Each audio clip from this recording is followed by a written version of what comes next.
Hey everyone! Before the story starts, don't forget to like, share, and subscribe, it really helps a lot. Now, sit back and enjoy the story. You don't love me. You love the check with 6 zeros. When your wife inherits $33 million, you'd think the party would be for you.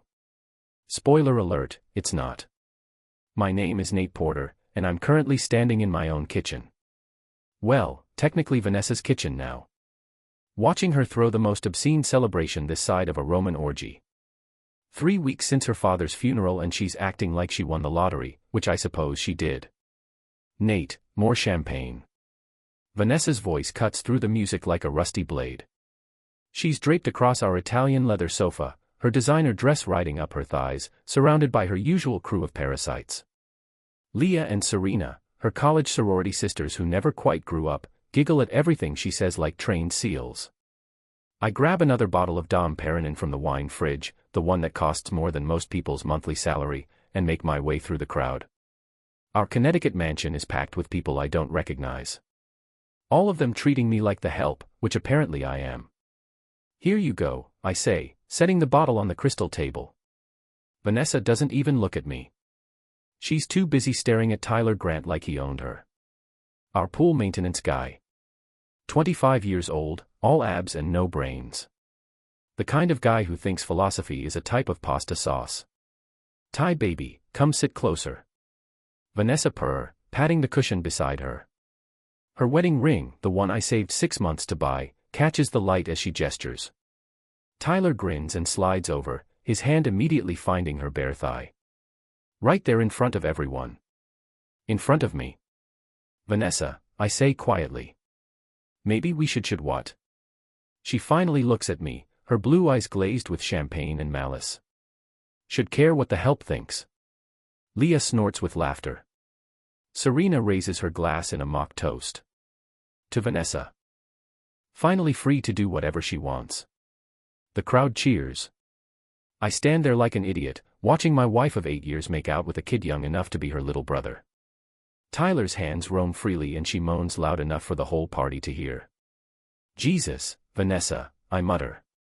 She breaks away from Tyler's mouth long enough to focus on me again. You know what, Nate? I don't need you anymore. Daddy left me everything. The house, the money, the cars, the boats, everything. So, why don't you find somewhere else to live?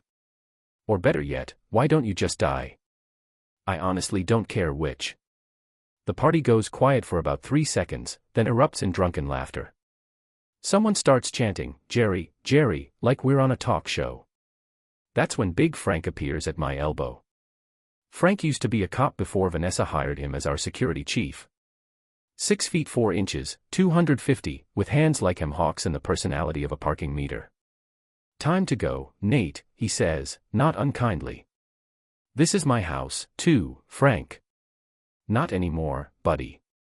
I look around the room one more time. At my wife, who's already back to swapping. Spit with the pool boy. At her friends filming the whole thing on their phones, at the strangers drinking my liquor and laughing at my humiliation. Fine, I say, but this isn't over. Vanessa pulls away from Tyler again, lipstick smeared, eyes wild. Oh, it's over, baby. It's so completely over.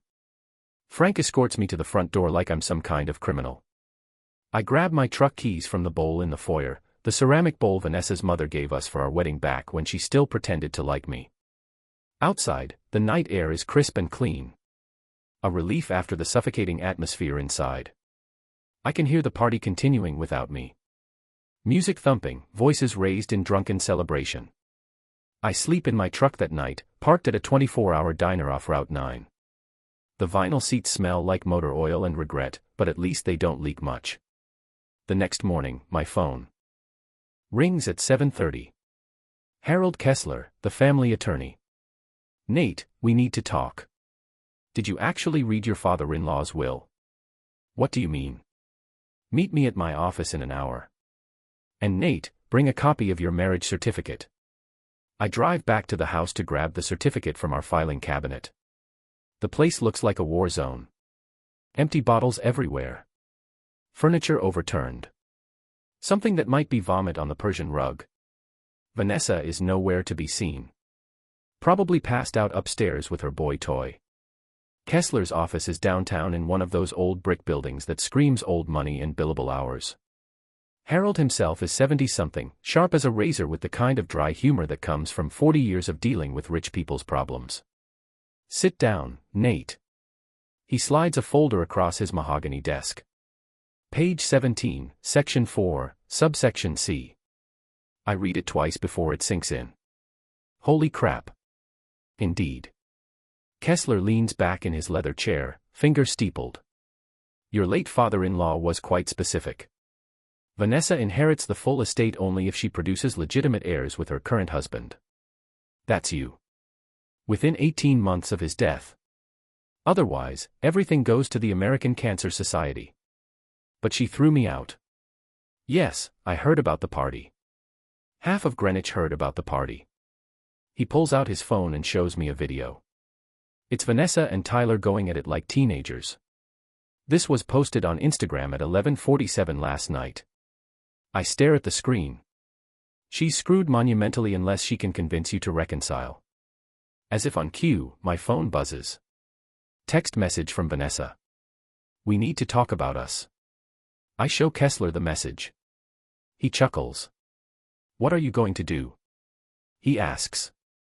I think about last night.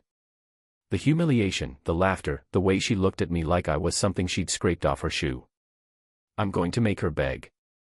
Vanessa shows up at the diner where I'm having breakfast, looking like she hasn't slept in days. Her usually perfect blonde hair is a mess. Her makeup is smudged and she's wearing yesterday's dress.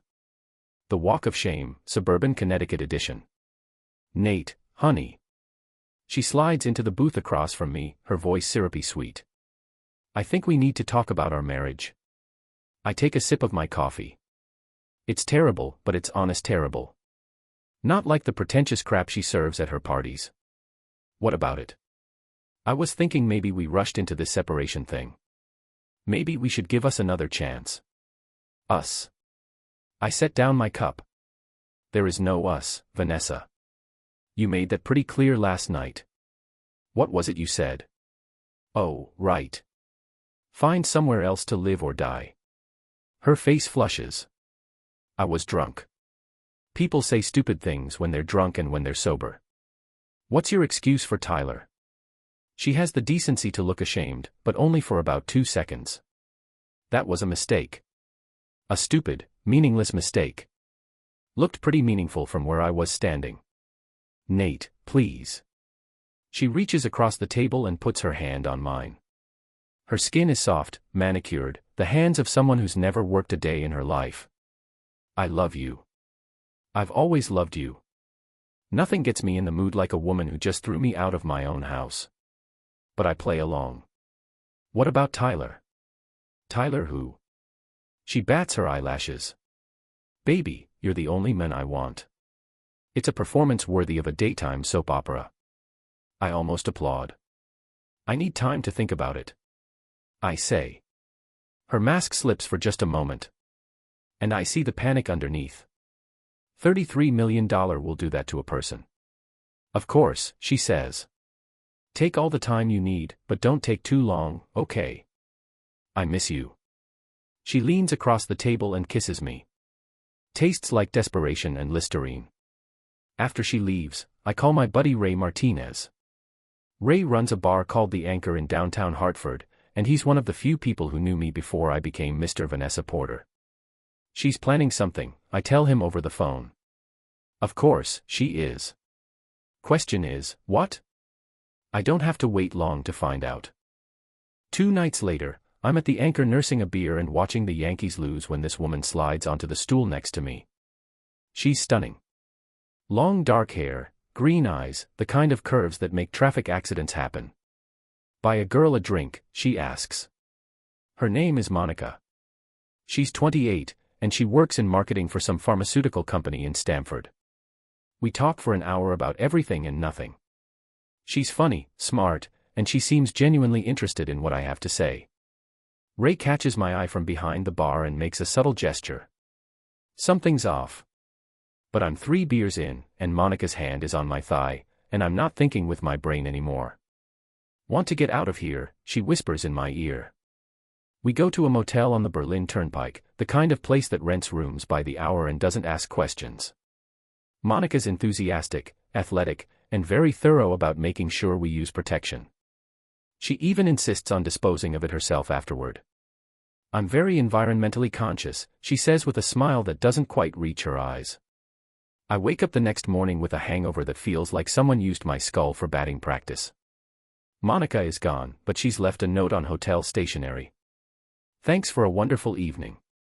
Maybe we'll see each other again soon. Zoxum. I've always wanted to be a donation donor, just not like this. Ray is waiting for me when I get back to the Anchor that afternoon. You messed up, he says without preamble. What are you talking about? He shows me a photo on his phone. Monica sitting in a corner booth talking to Serena Williams. Not the tennis player. Vanessa's friend, Serena Williams, the pharmaceutical Aries who's been trying hard to impress my wife since college. I took this about an hour before she made her move on you. The pieces click into place. Son of a witch. They played you, brother. Question is, what are they planning to do with your DNA? I don't have to wonder for long. 3 weeks later, Vanessa calls me practically singing with joy. Nate, the most amazing thing has happened. Let me guess. You're pregnant. How did you guess? Isn't it wonderful? We're going to have a baby. I do the math in my head. The timeline fits barely. If she got herself artificially inseminated with my stolen genetic material right after Monica's collection mission, she'd be about 3 weeks along. That's great, Vanessa. Really great. I know. And it means we can be a real family now. You, me, and our little miracle. Our little miracle, right? More like our little insurance policy worth $33 million. We should celebrate, I say. Oh, we will, baby. We absolutely will. But first, I have some investigating to do. Finding Monica isn't hard. Vanessa's crew isn't exactly known for their criminal mastermind skills. A few phone calls to pharmaceutical companies in Stamford, a description of a gorgeous brunette in marketing, and I have a name, Monica Reeves. She works for Hartwell Pharmaceuticals, specializing in fertility treatments. How convenient. I hire a private investigator named Jill Chen, former Hartford PD, now freelance, with a reputation for getting results. She's 40-some, tough as nails, and charges $200 a day plus expenses. Your wife hired this woman to seduce you and steal your genetic material? Jill asks, reviewing the photos Ray took. That's my theory. It's a good theory. Stupid, but good. If we can prove it, your wife is looking at fraud charges, maybe worse. I don't want her arrested. I want something better. Revenge, justice. Jill smiles. I like you already. It takes her 3 days to crack Monica. Turns out Monica has a gambling problem and owes some very unfriendly people a lot of money. When Serena approached her with a $10,000 offer to seduce a mark and collect a biological sample, she jumped at it. Jill gets it all on tape. Look, I'm not proud of what I did, Monica says, sitting in her cramped apartment in New Haven. But I needed the money, and they said it was harmless. Just a prank between friends. A prank. I'm wearing a wire, courtesy of Jill's equipment stash. That's what Serena called it. She said your wife wanted to play a joke on you, get back at you for something. I didn't ask questions. What exactly did you do with the sample? Monica looks uncomfortable. I put it in a special container Serena gave me. She said it had to stay cold, so I used a little cooler with ice packs. Met her at a Starbucks in West Hartford the next morning and she paid you cash. $10,000 just like she promised. Did she say what they were planning to do with it? No. And I didn't want to know. Look, I'm sorry, okay. I know it was wrong, but I was desperate. I almost feel bad for her almost. Monica, I need you to do something for me. What? Call Serena. Tell her you're worried about getting caught. See if she'll admit what they did with the sample. I can't do that. She'll know something's up. She'll know something's up anyway when this all comes out. But if you help me now, I'll make sure you're protected. Monica thinks about it for a long moment. What kind of protection? Legal immunity and maybe some financial compensation for your troubles. How much? More than Serena paid you. She makes the call that afternoon with Jill recording every word. Monica, what's wrong? Serena's voice is sharp, suspicious. I'm freaking out, Serena. What if he finds out what we did? He won't find out. How could he? You did your job. I did mine. Vanessa's pregnant. Everybody's happy. Pregnant with his. Of course, with his. That was the whole point, wasn't it? She needed to get knocked up by her husband to keep the inheritance, but he wasn't cooperating. So, we found another way. Jesus, Serena, that's like a serious violation or something. It's not a serious violation. It's resourcefulness. And it worked. Vanessa's going to have her baby, keep her money, and everyone wins. What about her husband? What about him? He gets to be a daddy.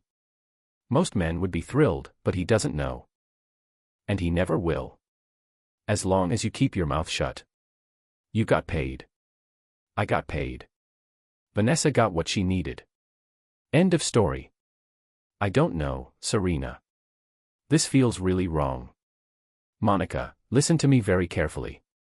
You took money to seduce a married man and steal his genetic material. If this comes out, you're going to prison. So, I suggest you forget this conversation ever happened. The line goes dead. Jill grins at me. That's what we call a confession. Is it enough? It's a start, but we need more. We need to prove they actually used your DNA to impregnate your wife. How do we do that? We get Vanessa to admit it. She's not going to admit anything. She will if she thinks she's safe. If she thinks she's won. Jill is right. Vanessa is feeling confident. Maybe overconfident. She's been calling me every day talking about baby names and nursery colors. Acting like the perfect wife to be. I have an idea. I tell Jill.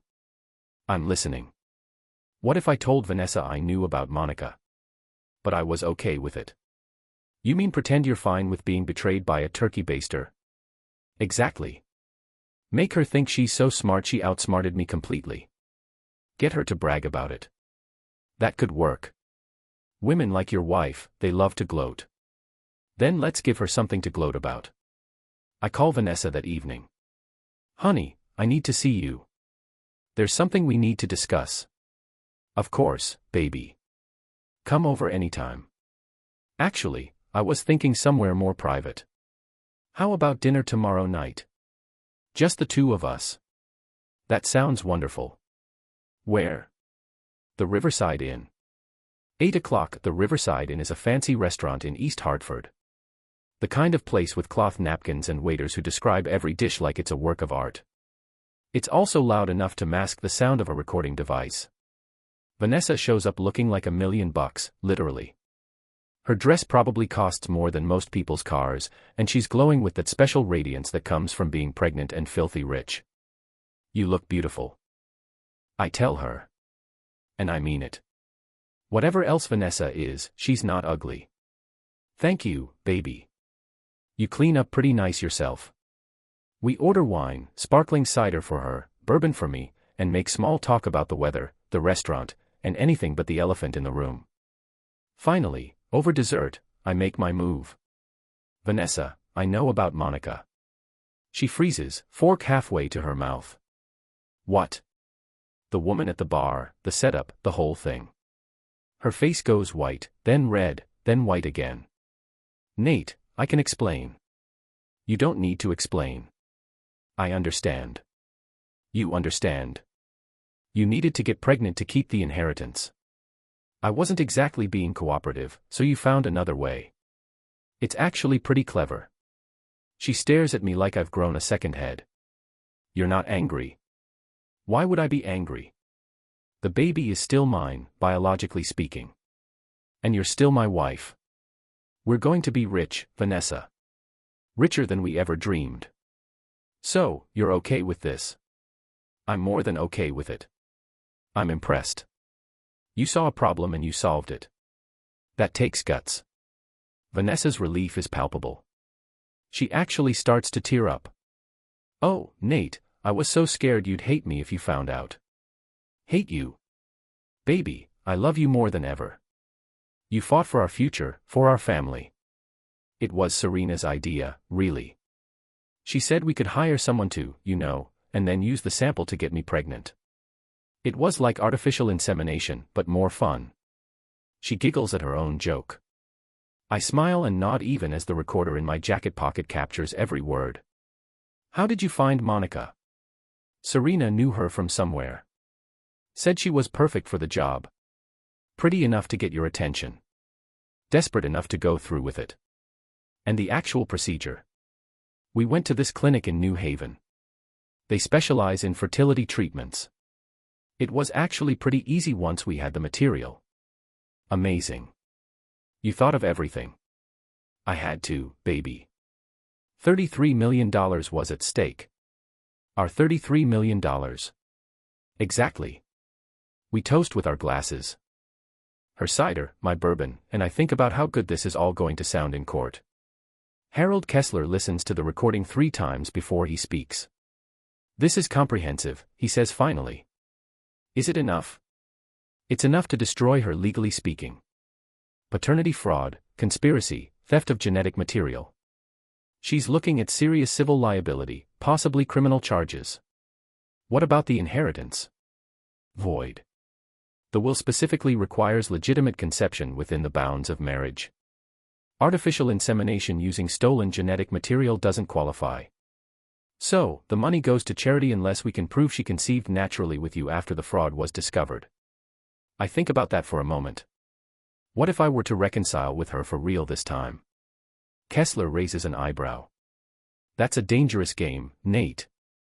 Maybe, but it might be worth it for $33 million for revenge. The next morning, I call Vanessa. I've been thinking about what we discussed last night, I tell her.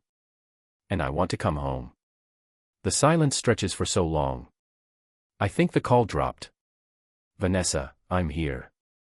I'm just surprised. Why? We're having a baby. We should be together. Of course. Yes. When? How about today? Today. But what about your things? What things? You threw me out with nothing but the clothes on my back. Remember? Another pause. Right. Well, we'll go shopping. Buy you a whole new wardrobe. Sounds good. See you this afternoon, Nate. Yeah. I love you. I love you, too. The lie tastes like ashes in my mouth. I move back into the house that afternoon. Vanessa has clearly been busy. Tyler's pool maintenance equipment is gone. The guest bedroom has been converted into a nursery. And there are pregnancy books scattered around the living room like evidence of domestic bliss. I got rid of Tyler, she says without being asked. Good. And I told Leah and Serena we need some space. Just you and me and the baby. That's very thoughtful. She shows me around like I'm a prospective buyer rather than someone who lived here for 8 years. The master bedroom has been redecorated in soft pastels. The kitchen has been stocked with organic everything. And there's a new hot tub on the back patio. For your back, she explains, I know how hard you work. It's like living in a museum exhibit. The happy suburban couple circa 2024. We have dinner together. Organic salmon, quinoa salad, sparkling water, and make polite conversation about baby names and college funds. Vanessa is trying so hard to be the perfect wife that it's almost painful to watch. I was thinking maybe we could go away for a weekend, she says over dessert. A baby moon before I get too big to travel. That sounds nice. Where? The Hamptons, maybe. Or Napa Valley. Somewhere romantic. Sure, whatever you want. Really? Just like that. Vanessa, I told you I'm committed to making this work. She reaches across the table and squeezes my hand. I'm so lucky to have you. If only she knew. The next few weeks pass in a blur of domestic theater. We shop for baby furniture, attend prenatal appointments, and host dinner parties for Vanessa's friends, the ones who haven't been banished for their role in the Monica scheme. At one of these dinners, I meet David Chen, a federal prosecutor who specializes in fraud cases. He's married to one of Vanessa's yoga instructors, and he has the kind of sharp intelligence that makes me nervous. "So Nate," he says over coffee and brandy, "Vanessa tells me you're in construction renovation, mostly historic homes. Interesting work. Must be satisfying bringing old places back to life. It has its rewards." I imagine it does. There's something to be said for restoration, making things right again. The way he says it makes me think he knows more than he's letting on. But I just nod and change the subject. Later that night, Vanessa and I are lying in bed, separate sides, no touching, like a demilitarized zone made of Egyptian cotton. When she brings up the dinner, "David Chen seemed to like you. He seems like a good guy. He is very smart, very thorough." Meaning nothing, just that he's the kind of person who notices things. Details. What kind of details? Oh, inconsistencies, things that don't add up. I turn to look at her in the darkness. "Is there something you want to tell me, Vanessa?" "No, baby. I'm just saying we should be careful about what we say, about how we present ourselves." "Present ourselves as what?" "As a happy couple who conceive naturally and are excited about starting a family. Isn't that what we are?" "Of course, it is." But her voice has an edge to it that wasn't there before. The next morning, I call Jill. I think Vanessa's getting suspicious. About what? About me. About how easily I accepted everything. "Maybe it's time to make your move." "Not yet. I want to wait until after the baby is born. That's another 6 months." "I know, but I want to make sure the child is protected. Whatever happens between Vanessa and me, the kid didn't ask for any of this. You're a better man than most, Nate, or a more patient one. Same thing sometimes. But patience, as I'm about to learn, is a luxury I can't afford." 2 days later, I come home from a job site to find Vanessa in the living room with her mother, Ella Lehner. Ella Lehner Porter is 75 years old, 5't tall, and meaner than a snake with hemorrhoids. She's never liked me, and she's never pretended otherwise. "Nathan," she says without looking up from her tea. "We need to talk about what?" "About your future with my daughter." Vanessa looks uncomfortable. "Mom, we discussed this." "We discussed nothing, dear. You told me your version of events and I listened. Now I want to hear his version." Ella Lehner fixes me with a stare that could freeze a raging fire. "Sit down, Nathan." I sit.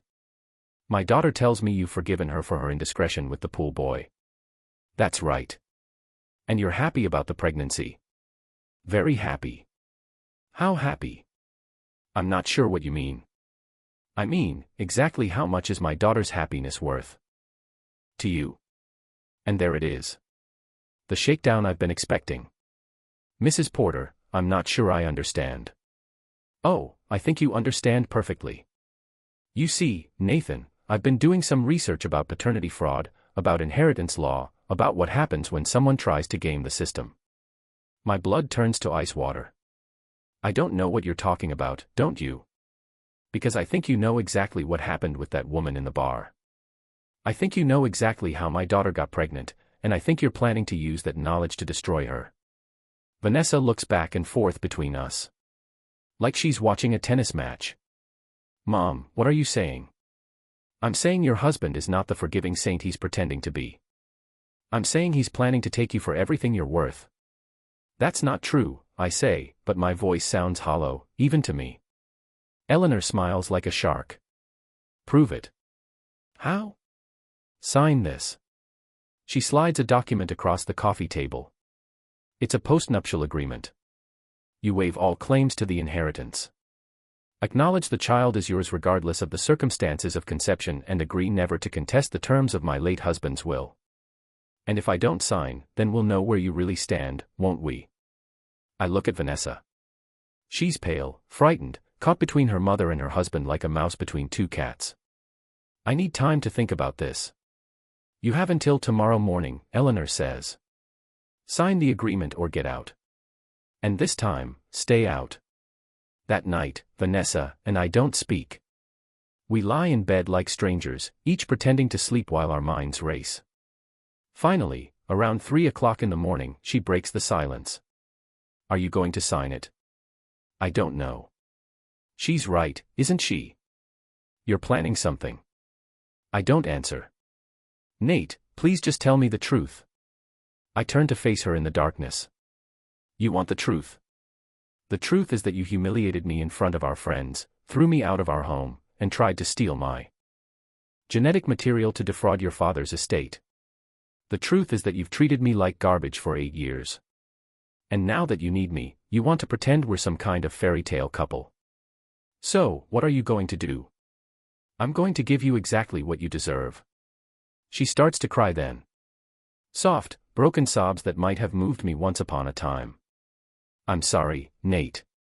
I'm so sorry. Sorry doesn't fix anything, Vanessa. Then what will? I get out of bed and start getting dressed. Where are you going? To see a lawyer. It's 3 o'clock in the morning. Then I'll wait in his parking lot until he opens. Nate, please don't do this. Think about the baby. I am thinking about the baby. That's the only reason I'm not burning this whole thing down right now. I grab my keys and head for the door. Nate, I turn back one last time. Vanessa is sitting up in bed, her hair a mess, her face streaked with tears and mascara. I love you, she whispers. No, you don't. You love the idea of me. You love having someone to blame when things go wrong. But you don't love me. That's not true. Prove it. How? Tell your mother to go to heck. Tear up that agreement. Trust me enough to work this out between us without lawyers and contracts and ultimatums. She opens her mouth, then closes it, opens it again. I can't. Then we have nothing left to talk about. I walk out and this time I don't look back. Harold Kessler surprisingly alert for a man who's been dragged out of bed at 6 o'clock in the morning. Eleanor Porter came to see you. He asks, pouring coffee from a machine that probably costs more than my truck. Last night with a postnuptial agreement that would basically make me Vanessa's indentured servant for life. May I see it? I slide the document across his desk. He reads it carefully, making little humming noises. This is comprehensive and completely one-sided. If you sign this, you'd have no legal recourse against anything Vanessa has done or might do in the future. Can they force me to sign it? Of course not. But they can make your life very unpleasant if you don't. More unpleasant than it already is. Kessler smiles grimly. Oh, my dear boy. You have no idea what these people are capable of when they're cornered. As if to prove his point, my phone starts ringing. Vanessa. Don't answer it, Kessler advises. The phone stops ringing, then immediately starts again, then again. She's persistent. She's desperate. $33 million will make anyone desperate. So, what do I do? You have several options. You can sign the agreement and live happily ever after as a kept man. You can refuse to sign and face whatever consequences they throw at you, or you can go on the offensive, meaning file for divorce, sue for paternity fraud, contest the will, make this whole thing so public and so ugly that they'll be begging you to make it stop. What about the baby? The baby is yours, biologically speaking. You'd have parental rights regardless of how it was conceived. My phone buzzes with a text message, then another, then 10 more in rapid succession. She's really freaking out, I observe. Good. Panic makes people sloppy, and sloppy people make mistakes. What kind of mistakes? The kind that end up as evidence in court. I think about that for a moment. Harold, what would happen if I played along for a while longer?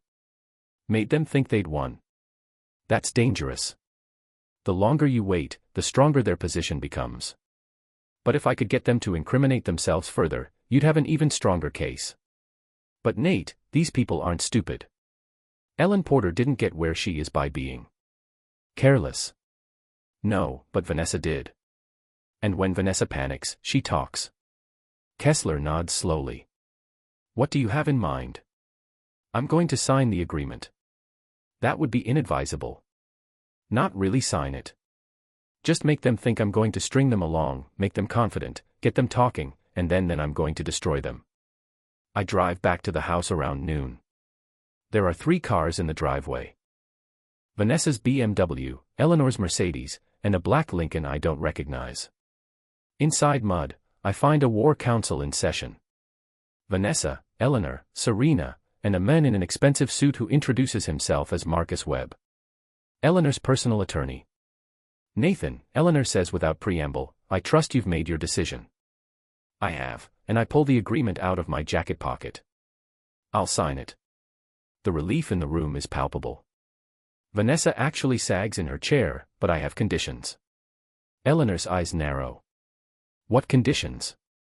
First, I want to guarantee that Tyler Grant never sets foot on this property again. Done, Vanessa says quickly. Second, I want all of Vanessa's friends to publicly apologize for their role in humiliating me. That's reasonable, Webb says. Third, I want a formal acknowledgement that I am the father of this child with all the rights and responsibilities that entails. Of course, Eleanor says, what else? That's it.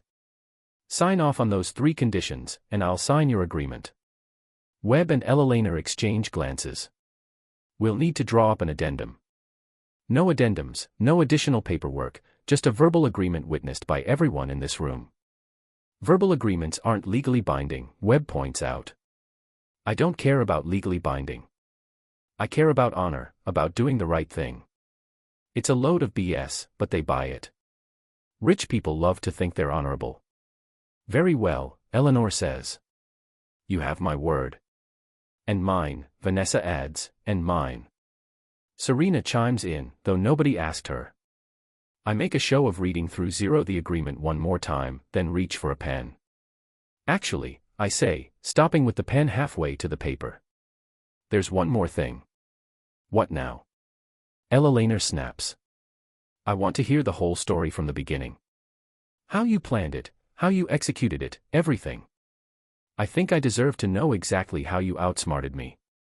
It's an appeal to their egos, and it works perfectly. Well, Vanessa says, glancing at her mother. It really started when Daddy's will was read. For the next hour, they lay out the entire conspiracy in excruciating detail. How Eleanor suggested the paternity fraud scheme when Vanessa confessed she'd thrown me out. How Serena found Monica through her connections in the pharmaceutical industry. How they researched fertility clinics and artificial insemination procedures. How they planned the seduction down to the smallest detail. The hardest part was keeping Tyler quiet, Vanessa admits. He was so jealous when he found out what we were doing. Tyler knew, I ask. Of course, he knew. He helped set up the meeting with Monica. Made sure you'd be at that bar on the right night. And he was okay with this. He was okay with the money we paid him. Serena laughs. $20,000 buys a lot of silence. Plus, Vanessa adds, we promised him he could come back after the baby was born, and things settled down. Eleanor shoots her daughter a sharp look. Vanessa, what? Nate's going to sign the agreement.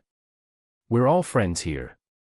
I smile and nod even as the recorder in my jacket captures every word. It really is brilliant, I say. You thought of everything. We had to, Eleanor says proudly. $33 million was at stake and now it's safe.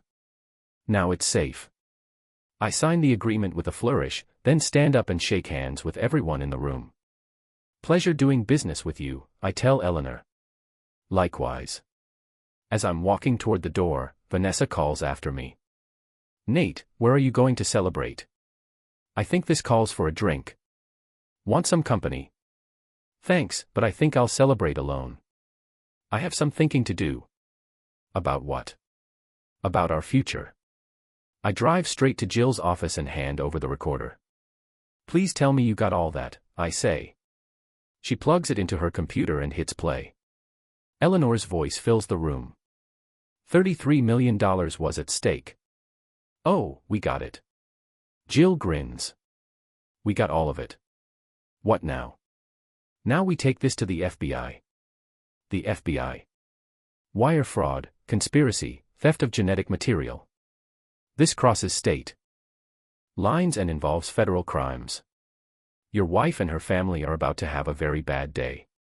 How bad? 20 to life bad. Maybe worse, depending on what else they've been up to. I think about Vanessa sitting in that living room, glowing with victory and pregnancy hormones, planning her future with Tyler and her stolen millions. Do it. The FBI raids the house at dawn the next morning. I watch from across the street as agents and windbreakers swarm the property, carrying boxes of evidence and leading people away in handcuffs. Vanessa sees me as they're putting her in the back of a federal vehicle. She screams something I can't hear over the distance in the sirens, but I can read her lips well enough. I hate you. I wave goodbye. Ella Lehner gets 10 years for conspiracy and fraud. Serena gets 7. Monica gets 3 years probation in exchange for her cooperation. Vanessa gets 15 years. Plus, she has to give birth in federal custody. The inheritance goes to the American Cancer Society just like her father intended. And me? I get my life back. 6 months later, I'm renovating a Victorian mansion in New Haven when my phone rings. It's a number I don't recognize. Nate Porter speaking. This is Janet Morrison from Child Protective Services. We have a baby here that might be yours.